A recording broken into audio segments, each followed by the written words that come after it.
What's up, everybody? Happy Valentine's Day from your biggest fans, the Kondos.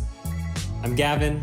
I'm Andrea. And welcome to the Kondos Couch Podcast, episode number... Dose. Andrea, what are we talking about today? So today, we're having a little bit of a different kind of conversation. We are going to be talking happily on Valentine's Day about divorce. Are we ever going to talk about anything that's not depressing? Sad? No. So, Divorce. What is the definition of divorce? We'll start with that. So the definition is the legal dissolution of a marriage by a court or other competent body, or separate or disassociate from something or somebody else. So that is the definition of divorce. And we chose to do this topic on this sit down, on this date, because we really, well, first of all, my husband here is divorced. So he's been divorced in the past. And today, we are not. No. Thank you. Yeah, just clarifying. So today we just wanted to kind of talk about how divorce not only shaped him, but how we really are where we are, not necessarily because of it, but more of the growth that came from that. Yeah. And we're just going to dive in from his point of view, what he went through and where he's now, and then from my point of view as dating someone that is divorced, and just kind of dive into that. Yeah, so part of my background is growing up in a Christian home and being involved with the church my whole life. And, divorce was always seen as just this super taboo, inappropriate, I don't know if that's the word, it was a sin, my God, right. God forbid you get divorced. But if you do, he may or may not forgive you. But so for me, being married one time before, we had always really made a point to never really talk about divorce, never talk about, that was a forbidden word in the house because, if you start a conversation about it, who knows what that might turn into. And then, it happened. And through time, it happened. And one of the biggest things that really just was such a hard thing to walk through, was not just, because I overcame the feeling of like I had sinned against God, because, since being a 7-year-old to then being a 26-year-old walking through a divorce, I realized that, my sins aren't held against me, and divorce is in fact not a sin. So I'll see you in the comments about that one if you want to dispute me. But I overcame that. It wasn't, getting a divorce was not for me about the sin or whatever. It was more about the failure. And, I don't know if anybody sets out in their life working on something or trying to do something and intends to fail. And my parents have been married for 30 plus years at this point. Andrea, your parents have been married for just past 25 years of marriage. And a lot of pastors I look up to, a lot of people in my life that I really love have been married for ever, like, my God. And so for me, I was working on a career that really, really did demand that you be married happily and that you stay married. And so for it to all come crashing down and just, obliterating into a million pieces like it did, was very hard for me to walk through, because I felt like also I was failing my son, who he was just turned 2 at that time. And so my biggest fear was that he would, grow up feeling like I didn't try, or that maybe it has something to do with him, which it absolutely did not, or that he just would think of me as a failure. And it took a long time, and even a part of my story of redemption from my divorce has to do with, Andrea choosing to see past one of the biggest failures of my entire life, and she'll get into that in just a moment. But I couldn't have imagined when I first got married as a sparkly new college graduate at the age of 21 that I would ever be divorced. And there I found myself about 6 years later being in that position. And it was tough. It was very tough. But being surrounded by people who gave me the opportunities, like we talked about last week, or last time, grieving, who allowed me a chance to grieve. I was in a great workplace that gave me time to really figure out my affairs and figure out, how to move on healthily and how to grow. And I now look back on it as, yes, it may have been a failure, but it in fact set me up for, honestly, some of the greatest seasons of my life that I've had since then.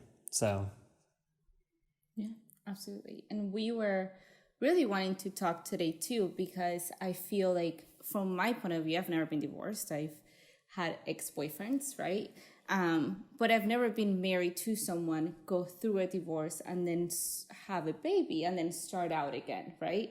So as someone that was going into start a relationship with someone that was divorced and had a child was very, very tricky. But one of the things that I learned through the process is that the person that I married was not the person that his ex-wife married, right?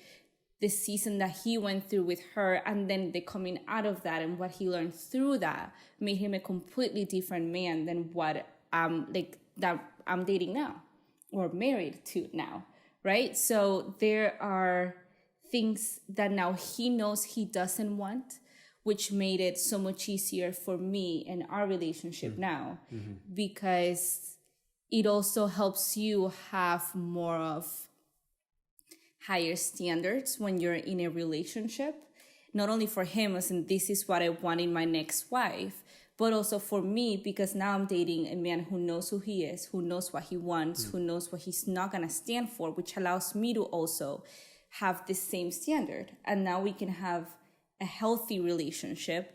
And that was probably the hardest part to get through in my position, was more of seeing him as a different man, or a more refined man, right? Or someone that has gone through pain and hardship and failure and use that as a way to become who he is right now, rather than me thinking I'm dating an ex-husband of somebody else, right? So perspective. Right. It's the change in perspective. And honestly, I think he really grew as a man. He absolutely grew from that experience. I probably wouldn't have married who he was when he married his ex-wife.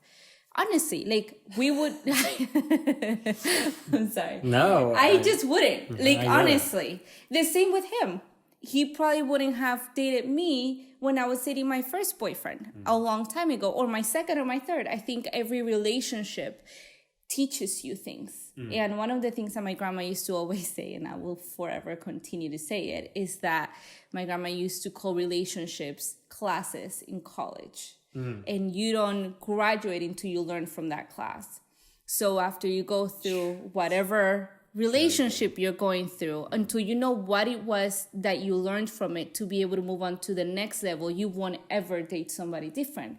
And you will never grow, and you will never graduate, right? Into that one relationship where you've taken everything that you've learned from the other ones, and now you can apply it into a healthy relationship.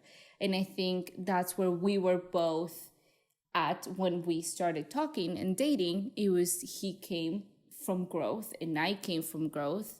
And maybe for him, it was a little bit tougher because he came from a divorce, which is a whole different story than just a breakup. And when you include a baby, it's a whole different everything. Yeah, absolutely. Absolutely. And there's a lot of guilt there. And I think going through that made him who I marry today. And it's it's been not only beautiful to see, because I've known him for a long time. We just never thought of each other like that ever. So it was just different to see him as a completely different man. And like I said, I probably wouldn't have married him when I first met him because he was not the same person, not the person that had grown into what you have grown now.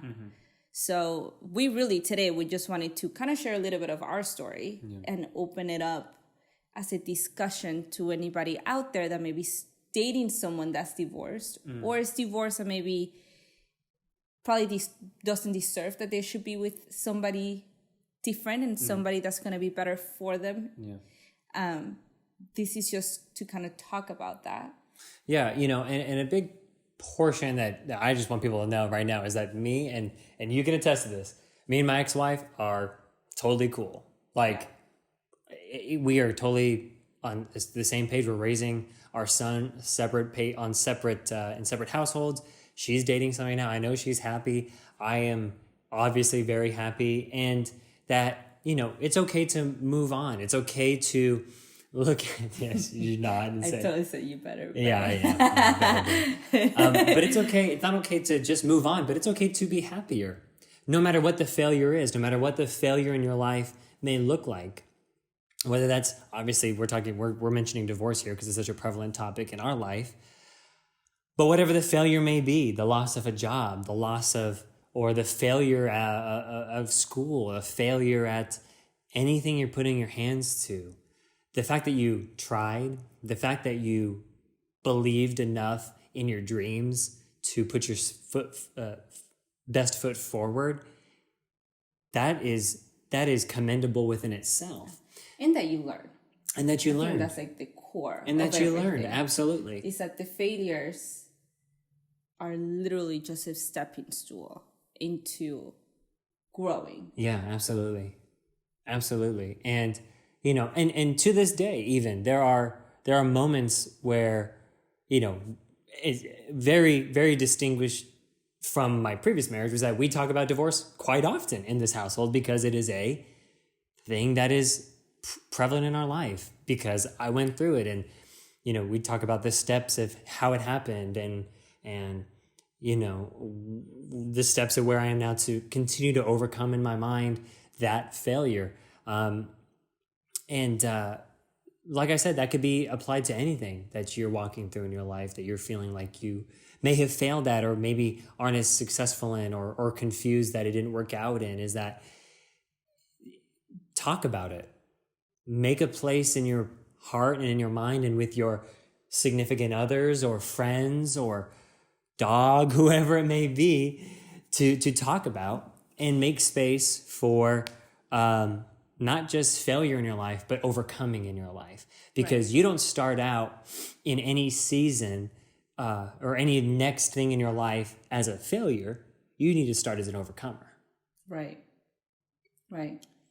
Absolutely. Do you want to say anything about, what you thought about, your perspective of, how you maybe overcame some of those things that were in your life with your relationships and how you felt when they didn't work out and kind of how you are walking in some newness now because of that, or? Yeah. So I think every relationship had its own set of trials because they're all different people. So when you're dealing with different people, you're just dealing with different personalities, with different ways of approaching things. And one of the biggest lessons that I learned is that I can't absolutely change anything about somebody else. If there is anything I don't like about Gavin, we can sit down and have a conversation about it, but there's nothing I can do to change him. I have 100% control of what I can change about myself.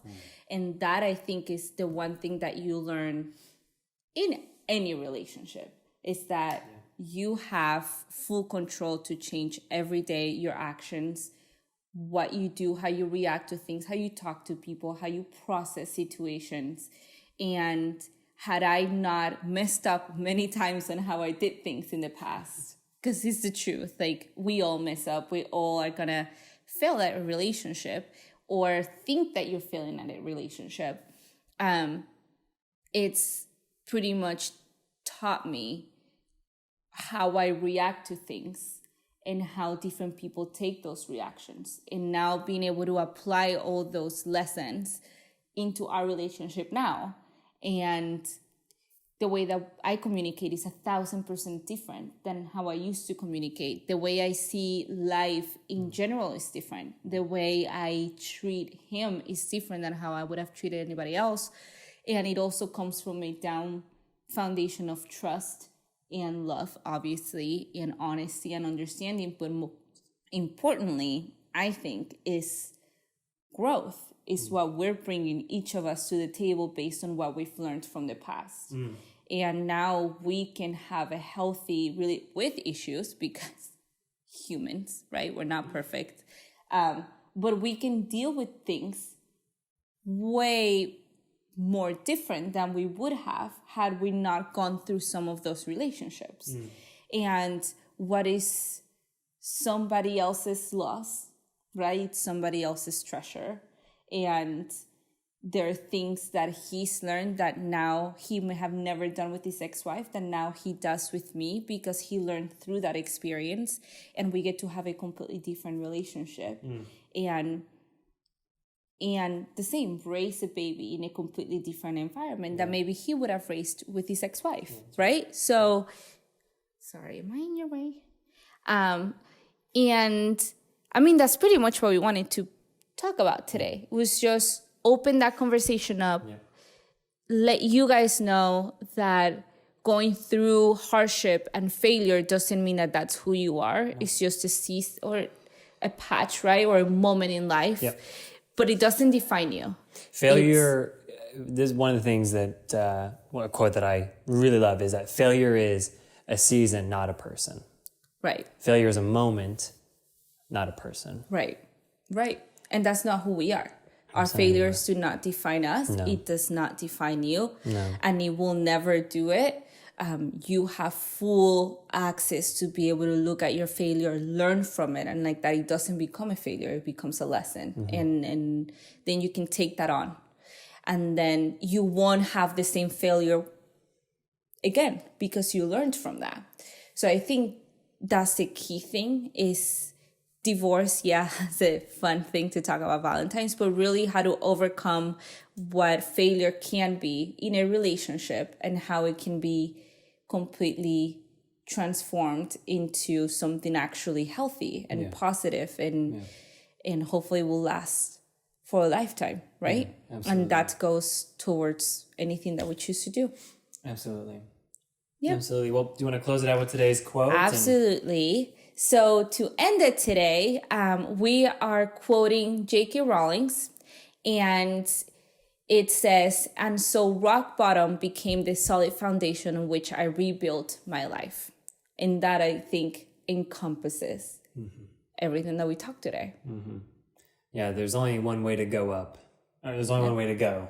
It's up. It is up. Yep. When you're down, there's nowhere other place to go. So that probably is like the most telling quote that closes everything up that we talked about today. Yeah. Please, you can leave a comment, reach out to us on Instagram at the Kondos, give us a follow.